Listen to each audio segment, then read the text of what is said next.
Direct তুমি খালি সৃজনশীল সলভ করো, তাহলে কিন্তু লাভ হবে না, তুমি পরীক্ষা অ্যান্সার করতে পারবে না।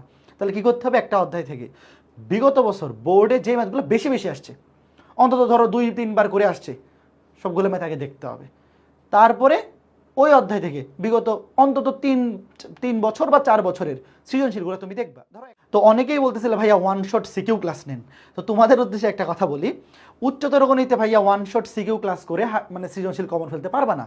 যদি কমন পড়ে যায় তাহলে মনে করো যে তুমি অনেক বেশি লাকি, কারণ হায়ার ম্যাথে সৃজনশীলে যে ক খ গ এই 3টা প্রশ্ন 3টা টাইপ থেকে আসে, 3টা টপিক থেকে, একই টপিক থেকে হয় না কিন্তু। ধরো ফিজিক্স বা কেমিস্ট্রিতে যেটা হয় যে একটা টপিক থেকেই গ এবং ঘ আসে, ক আর খ তো র্যান্ডমলি আসে, বাট দেখা যায় যে বেশিরভাগ ক্ষেত্রে গ আর ঘ একটা সিঙ্গেল টপিক থেকেই 2টা প্রশ্ন দিয়ে দেয়। বাট হায়ার ম্যাথে কিন্তু কখনো এরকম হয় না যে ক খ গ এর মধ্যে থেকে একই টপিক। দেখা যাবে ক নাম্বার দিছে ধরো অন্তরীকরণে, ক নাম্বারের প্রশ্ন দিছে লিমিট থেকে, খ দিছে পর্যায়ক্রমিক অন্তরজ থেকে, গ দিছে লঘুমান গুরুমান থেকে। কাজেই এই টপিকগুলা সবগুলো যদি ভালো মতো কমপ্লিট করা না থাকে তাহলে তুমি কিন্তু ফুল সৃজনশীলটা কমন পাবা না। ধরো তুমি একটা ওয়ান শট সিকিউ ক্লাস করে চলে গেলা, দেখা যাবে শুধু ক কমন পড়ছে, বাকি 2টা কমন পড়ে নাই, শুধু গ কমন পড়ছে, প্রথম 2টা কমন পড়ে নাই। কাজে আসলে কিন্তু তোমার ওই যে সৃজনশীল তুমি অ্যান্সার করবে ভাবতেছো, এই লাভটা আসলে হবে না। কাজে হায়ার ম্যাথে যারা সৃজনশীলে ভালো করতে চাও, আর এখন যেহেতু তোমাদের বিভাগ আছে, ক বিভাগ থেকে 2টা, খ বিভাগ থেকে 2টা করে মিনিমাম, তারপরে যে কোনো 5টা অ্যান্সার করতে হবে, মানে যে কোনো এক বিভাগ থেকে তোমার 2টা অ্যান্সার করতে হবে, অন্য একটা বিভাগ থেকে 3টা।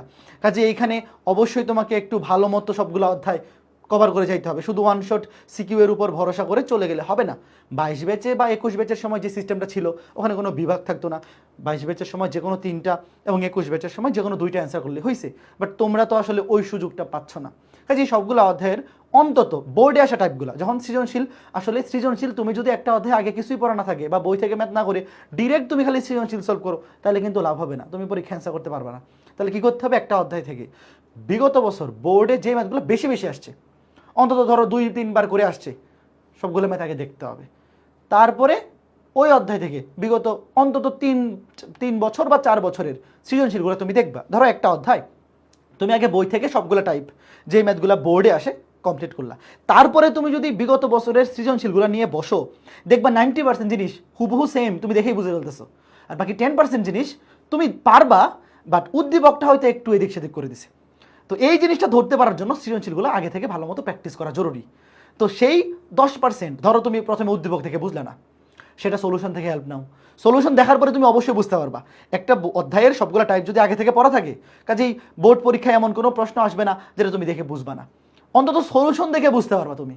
তো এই সলিউশন থেকে হেল্প নাও। তুমি যদি ধরো নিজে 1 ঘন্টা সিকিউ প্র্যাকটিস করো, মানে সৃজনশীল প্র্যাকটিস করো, তুমি 1 ঘন্টায় 15 থেকে 16টা সৃজনশীল দেখে ফেলতে পারবা, কারণ এখানে তো তোমার লেখা লাগতেছে খুবই কম। দেখা যাবে একটা সৃজনশীলে 3টা প্রশ্ন আছে, 3টা প্রশ্ন হুবহু তুমি ওই টাইপ ভিত্তিক ম্যাথ যখন করছো বোর্ডে আসা ম্যাথগুলো ওখানেই হয়ে গেছে, অনুশীলনী থেকে যখন ম্যাথগুলো করছো তখনই হয়ে গেছে, সৃজনশীলে হুবহু ওই ম্যাথ গেলে তুলে দিছে। আর কিছু জিনিস এদিক ওদিক থাকে, ওই জিনিসগুলো প্র্যাকটিস করে ফেলতেছো, মানে 1 ঘন্টায় তুমি মিনিমাম 10-12টা সৃজনশীল দেখে ফেলতে পারবা। আর তুমি যদি ক্লাস করো, এখন ধরো তুমি সৃজনশীল সলভের জন্য ক্লাস খুলে বসলা, তাহলে দেখা যাবে এক ঘন্টার ক্লাসে মাত্র সৃজনশীল সলভ হয়েছে 3টা থেকে 4টা। কাজে এখন সময়টা অনেক বেশি গুরুত্বপূর্ণ। আর উচ্চতর গণিতে আগে থেকে কিছুই পড়া না থেকে জাস্ট সিকিউ সলভ করে কোনো লাভ হবে না। যে তোমাকে প্রথমে একটা অধ্যায়ের যেই টাইপগুলো ইম্পর্টেন্ট বোর্ডে বেশি বেশি আসে সেগুলো আগে বই থেকে করবা, তারপরে সৃজনশীলগুলো নিজে নিজে আগে করার ট্রাই করবা। যেটা দেখে মনে হবে যে আরে এটা তো আমি করলাম, এটা তো এই টাইপটা দেখেই বুঝে ফেলবা, ওটা স্কিপ করে যেটা দেখে মনে হবে এটা একটু ট্রিকি, ডিরেক্ট কমন পড়তেছে না, ডিরেক্ট দেখে বুঝতে পারতেছে না, ওটা অবশ্যই হাতে কলমে করার ট্রাই করবা। এবং যে ম্যাথগুলো আটকে যাবা সলিউশন থেকে নিজে হেল্প নেওয়ার চেষ্টা করবা, কারণ তুমি এখন যদি বই থেকে আগে ম্যাথগুলো করা থাকে তুমি সলিউশন দেখে বুঝতে পারবা। কাজে নিজে নিজে চেষ্টাটা করো, তাইলে সময়ও বাঁচবে, তোমার ইম্প্রুভমেন্টটাও বেশি হবে। যে এখনও যারা এমসিকিউ নিয়ে টেনশনে আসো, ধরো তোমার শর্ট সিলেবাসের 12টা চ্যাপ্টারের মধ্যে 7টা-8টা চ্যাপ্টার খুব ভালো মতো পড়ছো, বা এখনও 4-5টা অধ্যায় এরকম আছে যে তুমি এখনও ফুল কনফিডেন্ট না যে এই অধ্যায়ের সবগুলো টাইপ তোমার আয়ত্ত হয়েছে কিনা, তো সেই ক্ষেত্রে এমসিকিউ ভালো করার জন্য তুমি এই যে প্লেলিস্টটা ইউটিউবে সার্চ দিবা অভিদত্ত তুষার ওয়ান শট এমসিকিউ লিখে, তাইলেই তুমি এই প্লেলিস্টটা পেয়ে যাবা।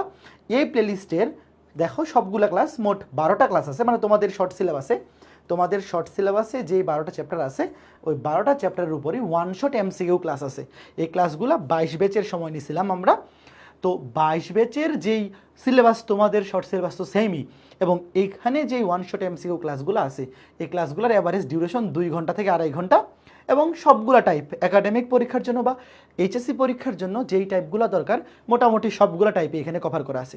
কাজেই তুমি একটা অধ্যায় যদি আগে কিছুই পড়া না থাকে অন্তত মানে মানে ধরো মোটামুটি আগে হয়তো বা একবার দেখছিলা বাট অত ভালোভাবে পড়ো নাই, তো এই ওয়ান শট এমসিকিউ ক্লাসগুলো যদি করো তাহলে এই অধ্যায়গুলো থেকে আশা করা যায় তুমি এমসিকিউ অ্যান্সার করতে পারবা, বাট বাসায় প্র্যাকটিস করতে হবে। এখন বাসায় প্র্যাকটিস কীভাবে করবা? ধরো তুমি আগে ক্লাসগুলো দেখলা, তারপরে বই থেকে বা তোমার কাছে যদি কোনো সাপ্লিমেন্ট বা টেস্ট পেপার গাইড, বা এখন কিন্তু বইয়ের প্রত্যেক বোর্ড বইয়ের পিছনেও অধ্যায়ের শেষে বিগত বছরের বোর্ডে আসা এমসিকিউগুলো থাকে। তো একটা অধ্যায় শেষ করার পরে ওই অধ্যায়ের বিগত বছরের বোর্ডে আসা এমসিকিউগুলো অবশ্যই সলভ করে ফেলবা, এবং তার পাশাপাশি যদি সময় পাও তাহলে কয়েকটা ভালো ভালো কলেজের প্রশ্ন অথবা বইয়ের পিছনে ওই বোর্ড প্রশ্ন ছাড়াও যে আরও কিছু অনুসরণীর প্রশ্ন থাকে ওইগুলো সলভ করতে পারো। কারণ এমসিকিউতে তুমি যত বেশি প্র্যাকটিস করবা তোমার তত বেশি ইমপ্রুভ হবে এবং কম সময়ে অ্যান্সার করার দক্ষতা ততটাই বাড়বে।